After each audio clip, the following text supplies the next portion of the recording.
Hello. For you watching this, it's the beginning of a new vlog, but for me, I'm recording it as the last thing I'm gonna insert into here. It's been a while since I've uploaded. That is because I've been kind of slow going on reading. This vlog is a collection of clips that I filmed in the background of other vlogs, so it's a little bit random and it spans over several months. I think notably, it starts in the middle of September and before October 7th, which is when, as I'm sure everyone knows, the Israel-Palestine conflict really took a left turn with the Hamas attacks and has turned quickly into a genocide of Palestinian people. So if your For You page and Twitter feed and everything looks anything like mine, where you just see all the horrifying videos and news coming out of Palestine every day and the 10,000 people dead, for a while I got stuck in a, oh no, but what can I do? Like, I'm an American, I feel so disconnected. But I just found out about this website called fivecalls.org, and I wanted to show you how easy it is to use if you were in a boat like me and didn't really know what to do for a bit. So you go to this website, I think it's only for Americans, so apologies, but it'll tell you who your representatives are in both the House and the Senate, and then you get their phone numbers so you can call your representatives and tell them and demand a ceasefire. To prove how easy it is, even though I know we all have phone anxiety as Gen Z and millennials, we're gonna call Ted Cruz together. And this may or may not be the third time he's getting this voicemail today, but let's go. The website does have a script for you to use, so if you have phone anxiety, you can't see it. If you have phone anxiety, this is the best case scenario. Thank you for calling the North Texas office for United States Senator Ted Cruz. Hi, my name is Whitney Atkinson. I'm a constituent from Texas. I'm once again calling to urge Senator Cruz to support an immediate de-escalation and ceasefire in Israel and Palestine. If Ted Cruz claims to be pro-life, then he should know that enough innocent lives have already been lost, so it's imperative to come to this solution. Thank you for your time and consideration. I might have ad-libbed the pro-life thing because don't put me on an FBI watch list, but if I saw Ted in the streets, if you, like me, harbor a lot of hatred towards your senators, I highly recommend this. It's been very cathartic and you're doing something to help. If you're in a place to also donate, or if you want to read books about it, I'll also link some resources in the description so you can continue to educate yourself about Palestine. This is not the start of a conflict. It's been going on for years, so I highly encourage you, if you feel pretty neutral and you're not sure what's going on, to watch a YouTube video about it. And if anyone has any resources to share that I might not have linked, then I'd love to hear about it, so I can also include that as well. That being said, again, that took 30 seconds. Let's transition now into the vlog. Kind of a dreary transition, but I would have felt worse if I said nothing. I've been treating going to the library like going to a bookstore, but it gives me the same endorphins as when you do like a fresh shopping haul. So I've been leaning into adding things to my on hold list. What is this? A shirt? Okay. Because then it's like, your order's ready for pickup, but the order ready for pickup is just the hold I put on a free book. Very rewarding, even though I'm probably not gonna read all of these. I love this sensation that I just got a book for free. The other day I picked up a hold for Curves for Days by Laura Mohair. This is a book about the main character, Rose. I think she wins the lottery, so she buys a house that she wants to fix up, and this is a romance about her and her contractor. It seems like a grumpy sunshine dynamic, but I mean, the obvious thing to point out here is plus size main character. I'm just really excited to read a book about a fat girl that isn't about her being obsessed with a fandom. If this book is fat phobic and makes me feel sad, I'm gonna be really upset. While I was there though, I was scrolling through the new bookshelves, and I don't think either of these are particularly new, but I found Business or Pleasure by Rachel Lynn Solomon. I thought this was a female-female romance, but it's not. Editing Whitney add booing audience to this clip. But it's about a writer who is ghostwriting a memoir about this actor. But in the past, these people have had a one-night stand. Once they're like together to write this memoir, Chandler admits that she didn't like their one-night stand because he kind of sucked. And so she vows that they can start fooling around just to teach him how to do better. That sounds so fun. I know that this book might give Hollywood cringe because I can't stand that genre, but there seems to be enough factors going for it that maybe I'll prove myself wrong. And then I picked up this book called Mortal Follies by Alexis Hall. I have only read like 3 chapters of a book by Alexis Hall, but immediately loved it. And even though I haven't finished it, that book is boyfriend material. I knew I was gonna love this author, so when I saw another one of their books, had to check it out. This one is a sapphic historical romance, and it seems witchy witchy, and there's like a curse that they have to break. It's set in 1814. This has pretty average reviews, but I really want to read more of Alexis Hall. Okay, and then a couple things I picked up yesterday. Again, I had like a midnight shopping spree, and all of this was free. One of the books I just finished for my summer camp vlog that I think is gonna go up before this one is That Summer Feeling by Bridget Morrissey, which I loved, and I was like, oh my god, this was such a good debut book. Like, let me go look up and see when her next book is, and psych, that was like her 4th book. I was really excited at the prospect of reading more from her, not having to wait. One of them was about a Hollywood couple, and I was like, why is this a genre? Get me out of this hell. One of them was like a thriller, but then one of them was 1,000 Miles. This is about childhood best friends who had a falling out, but the guy's grandmother's dying wish is for them to reconcile, whatever. So they go on a road trip together, and she's a podcast host who interviews people about hard topics, so it's about them rekindling and learning about their drama and getting closer again. I've already read the first page of this just as a sneak peek, and it was exactly what I wanted. Bridget is so funny, and I related so much to the main character of her other book that I'm really eager to give this one a go and see if it struck the same chord, because oh my god, it's blurbed by Emily Henry. Like, come on girls, get your juice. Like, why are you putting Emily Henry on the back and Kate Spencer on the front? Who is Kate Spencer? No offense if Kate Spencer is watching this right now. Just so you know, Gordo is licking his dick and balls off camera right now, but 2 more books. I have had this ongoing fascination. Let me take you on a little journey. Pardon this obscure reference, but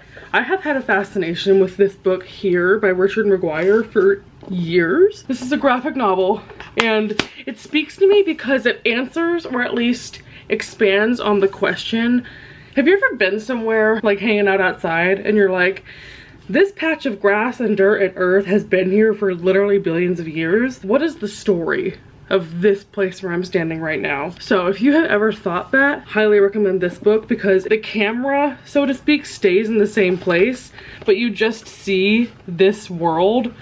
I mean, a lot of times there's a house there, but sometimes it's outdoors, and sometimes it's in the future. Like up here it says 1775, and over here it's 1973.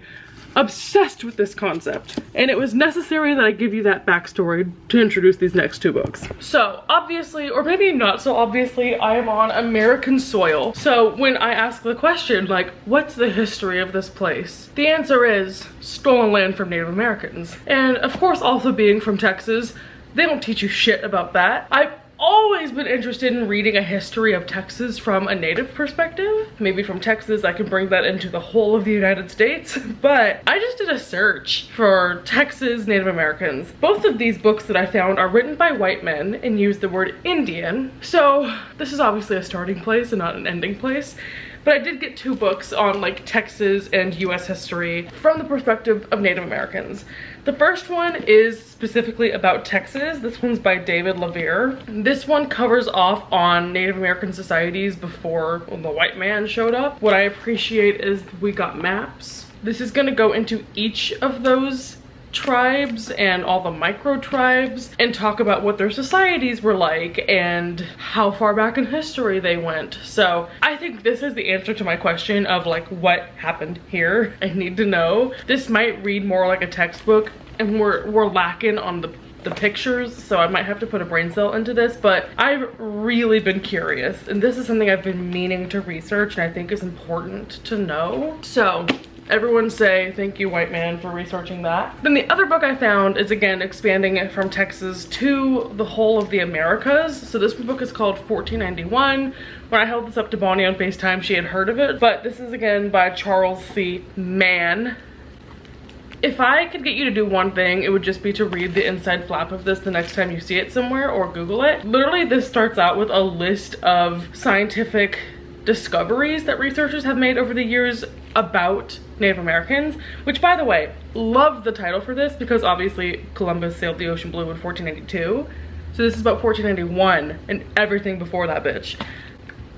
Incredible. Anyway, this whole synopsis is just a list of things that have been uncovered by scientists, such as in 1491 there were probably more people living in the Americas than Europe. The pre-Columbian natives in Mexico who developed corn, they call that like the greatest feat of genetic engineering. and that's like largely ignored. And also Native Americans transformed the landscape of the Americas so drastically and like kept it in such good condition that they said it was basically landscaped by the time that colonizers and settlers came to the Americas. So you're welcome, Columbus. I just hope that this book is full of those kinds of informational nuggets of the ways that we continually just downplayed how important these societies were. And I know this book is going to be sad as much as it is informative, but I'm really excited. Obviously this goes into both of the Americas, and I am also so undereducated about like Aztecs and Incas and like all of the natives of both Americas, not just North America. I can't wait to read this. Sometimes I miss learning. Like I kind of want to get like a spiral notebook and take notes like I'm going to be in a book discussion, but I know I won't be. If you're wondering, this is my chair that I broke. It's my old desk chair. I put it here so I could take it to the trash, but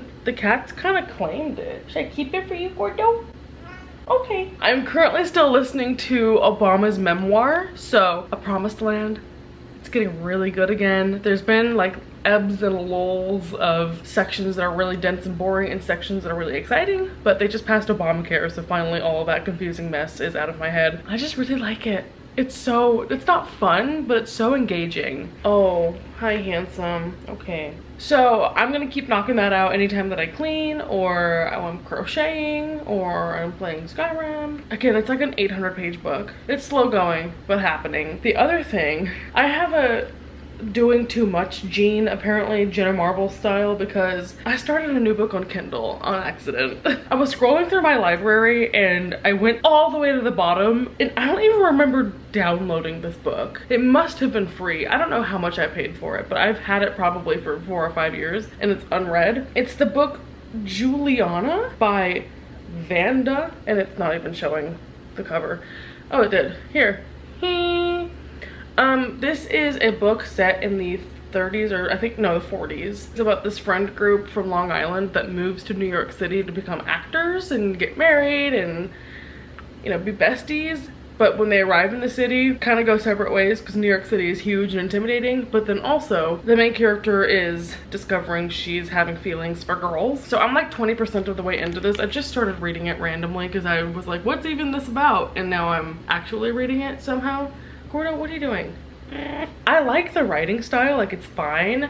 I think historical fiction is something I read so infrequently that it becomes interesting no matter what it is, unless it's just like absolutely shit. But it's reminding me of The Diviners, which I really liked. But being that this has, you know, gay characters in it, we really haven't reached a point where she's said it or realized it about herself yet. She's just been like talking to girls and realizing how much she misses them when they're not around, and she has a boy toy but isn't really into him. Gordo, do you mind?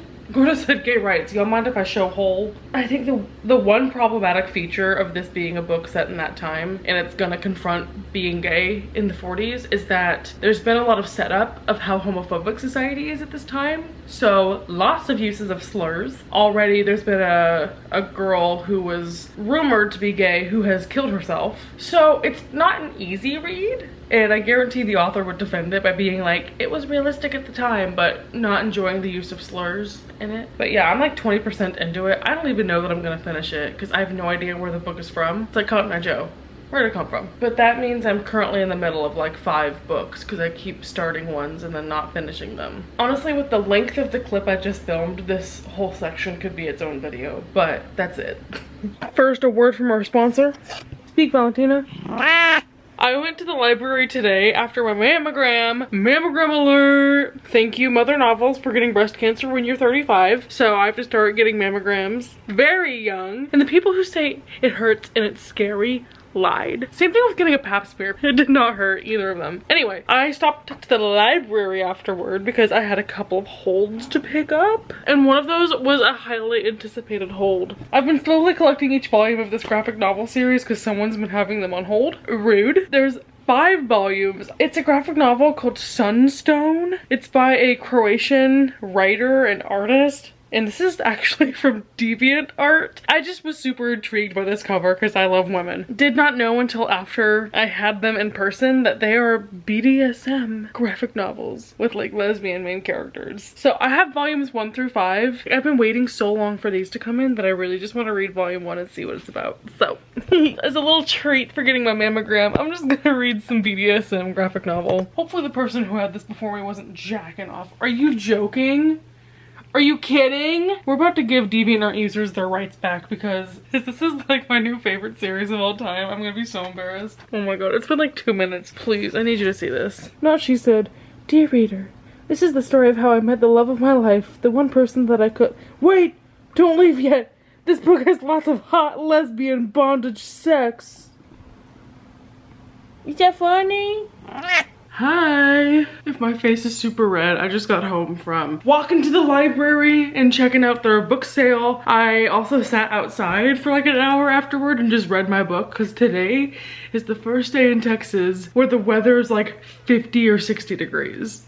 So I enjoyed that. Anyway, I only got one book at the sale. I expected I wouldn't find anything because I'm much more into reading from the library now than buying things for myself. But I almost picked up this book for the plus size readathon, and I almost picked it up for my summer camp reading vlog, and I didn't. And I was gonna get it from the library, and I figured, hey, if they're selling it to me, I might as well just buy it. This is a YA book called Eat Your Heart Out by Kelly DeVos. This one is a summer camp book. It might be at a fat camp again. Yeah, weight loss camp. And it turns into a zombie apocalypse. Which, when I heard about it, I was like, I don't think that'd be my thing, so I'll skip it. But then when I did my plus size readathon vlogs, a couple people came out of the woodworks to tell me that this is something I should pick up. So, especially if I complain about there's not enough fat representation in like non-contemporary genres, here's some paranormal, dystopian,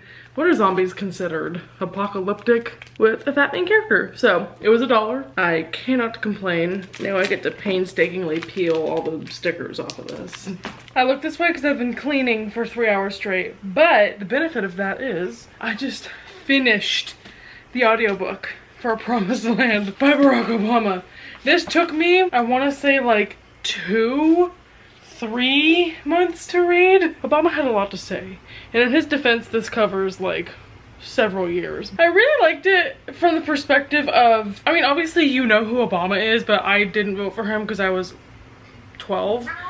And toward the end of his presidency, I was kind of becoming socially aware. But this book only covers the first half of his presidency and like his past leading up to it, like all of his community organizing days. So getting to know like about the election process for him and the campaign, just all the things that I missed out on because I was busy being 11, I found really interesting. This book did go pretty heavily into policy and foreign leaders and the nitty-gritty things like that, and that I could have done without. So in that sense, I'm happy I listened to it on audio and didn't really have to pay that fully attention to it. But this book makes me understand the people that don't. I was supposed to be folding clothes while I do this and I'm sitting here holding the book. That's one of the books that makes me understand why people don't rate nonfiction typically. Because my first instinct was to be like, what would I give that? But like, is it really even fair to put a categorization or a number of stars onto someone's rise into political power? I don't know. It was really well written. I think Obama is definitely not even just a talented speaker, but a talented writer and very intelligent person, obviously. I enjoyed listening to it. He narrates it, so that was a fun process. This is a cheesecloth. I don't know why I put that through the wash. So I think I'm gonna withhold a star rating, but I'm happy that I read it. Will I keep it? Probably not. Am I ever gonna reread it? Potentially. But something I was thinking about as I was first starting it was how lucky I am to have been alive while he's president, because I feel like, you know, aside from him being the first black president, a lot of historical events happened during his presidency. So to be able to read a book that's like from his perspective on what happened, you know, and I can read it the year it came out or however many years after it came out, it was just cool. Yeah, no star rating, but liked it. Enjoyed it. Hi, important. Tell him hello. Yesterday when I talked to you, I was like, I'm not gonna update this vlog for a while. Then I needed a new audiobook to start while I finished cleaning my apartment, and I read a whole other book since yesterday. For some reason, when I went on Libby and said what's the most popular currently available audiobook right now, Eating All the Bodies, Actual Cannibal, Shia LaBeouf, Killing for Sport. I'm Glad My Mom Died by Jennette McCurdy was available. I checked it out. It was a 6-hour audiobook, and typically I'll put it on like 1.5 or 2 times speed. So I was like, oh, that'll be like 3 or 4 hours. Tell me why I listened to this on 1 time speed and devoured it. I can see why this went super viral because it is written so, not conversationally, but very accessibly, I think is the best word. Obviously, she's just like a normal girl like you and me. So it was like I was there with her, you know what I mean? I think there's an irony in the fact that I obviously know her most from iCarly. That's pretty much the only thing she's done that I knew of. So I went into it like, I love iCarly. I know this is gonna ruin a bit of that because although I kind of avoided spoilers for this, I knew that it was gonna throw a wrench in the fact that she didn't want to act. She was going through a lot while they were filming iCarly, so the curtain was getting ripped away, for lack of better words. I just think it's really funny that I'm going into it like having loved her from iCarly, and the way that the tone of this book comes across is that she just resents that opportunity because it pigeonholed her into only being seen as this character, especially compounded by the fact that like her mom wanted that for her. Like she was never really able to discover herself. She was just acting and being other people for her whole life. I was really sad for her. Like the book is very vivid and takes you along with the entire journey that she went on. So I think it was really well written. Again, I'm not gonna put a rating on it. This one more than Obama's book because I think I don't want to put someone's trauma on a 5-star scale. The only thing I will say, like 2 little critiques. I'm not a fan of memoir styles where it's talking about the past in present tense, and that definitely aided in how easy it was to read this book because you're like literally there with her and understanding it as she is at that age. But my preferred method of writing about the past is from an introspective place, knowing what you know now, tinting those experiences back then. But it's totally personal preference. So that was just the one thing I was thinking of. The other is, part of me wished that she had written more about the strides that she's taken to improve and to get better, which I don't discount too hard because obviously she's probably still working through that. I think she was even like 25 or 26 when she was still like in the throes of her eating disorder and still coming to terms with her mom's death. So a long way for her to go, obviously. She had like 18 years, I think she said, of acting, and her whole life was influenced by her mom abusing her. So it was just hard to read, but so good. And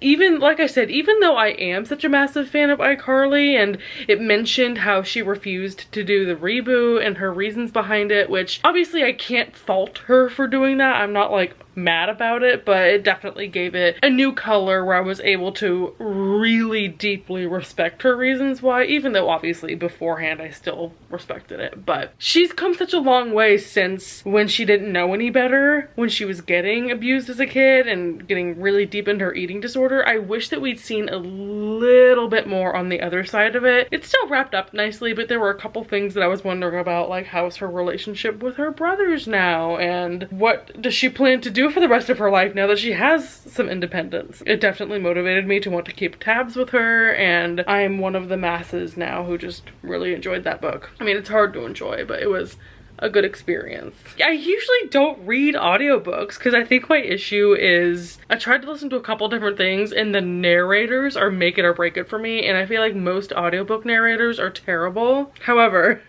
I saw this book just as I was searching books that were available right now, and the title made me laugh, so I checked it out. It's this one.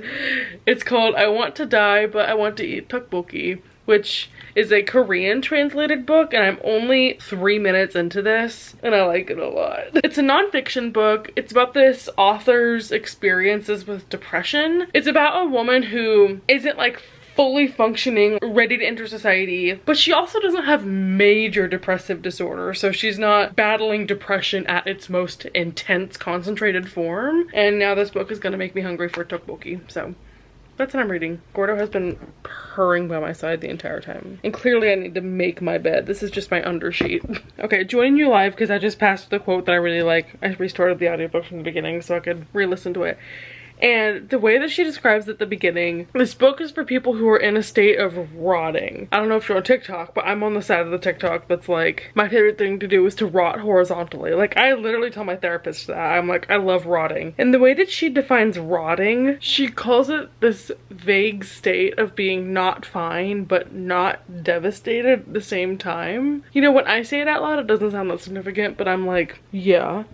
I mean, not to get too deep into it already when I'm on the prologue, but something about like being middle class is very much that, and it's a first world problem obviously, but it's like I struggle but it could be worse. A lot of times when I think about my problems and like my mental state, I resonate with that so much. I'm like, I'm not devastated, like people have it worse, but I'm not happy. Is that even rotting? Is that just existing? Clearly I'm enjoying this book already, but we'll see if it goes downhill.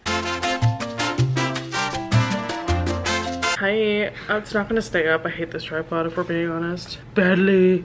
It holds my camera badly. It holds it very badly. Can you tell that we're watching the Brosker Report?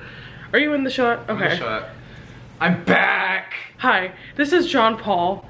If you've been around since, what year? 2015? Actually, I started as a fan, and then she recognized me and as now a fan. we're more? So much more. Anyway, so John Paul drove up from College Station because... Oh, you're just gonna blast where I live like that. John Paul drove up from an unspecified area of Texas known for being home to the University of A&M. School of Brittany Broski.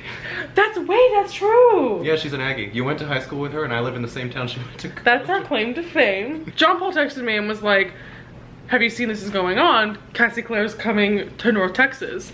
So obviously we bought tickets.